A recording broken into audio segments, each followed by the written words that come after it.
da nga am problème mu garde secret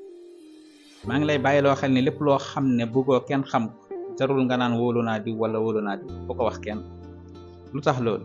sama turandoo Seydina aliyin karamallahu wajha nee na laa tufshi sirraka illa ilayk fa inna li kulli nasihin nasihan mu ne sab secret bu ko wuññi bu ko wax kenn ku dul sa bopp waxtaan ci ak sa bopp bu la leeree ni mbir mi bëggoo kenn xam ko amul wóolu naa diw wala wóolu naa diw yemale ko ci sa bopp. ñu ne ko lan moo tax mu ne na nga xam ne képp koo xam ne sab conseil nga ko jàppee rek moom it am na conseil koo wóolu rek am na ko mu wóolu kon mbir mi daal bu la leeree ni bëggoo kenn xam ko bu ko wax kenn. ñu bari nag lii moo nekk seen problème ndeysaan ndax kat jamono dox na dox goo xam ne yàqu-yàqu goo xam ne koo wóoluwul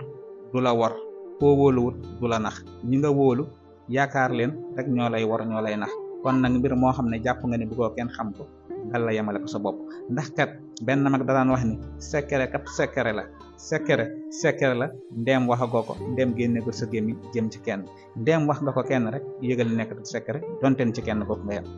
bàyyi ci xel. Assalamu alaikum. Assalamu alaikum. N'hésite pas à liker cette vidéo et de vous abonner pour aider cette chaîne à partager la voie de la vérité. Merci.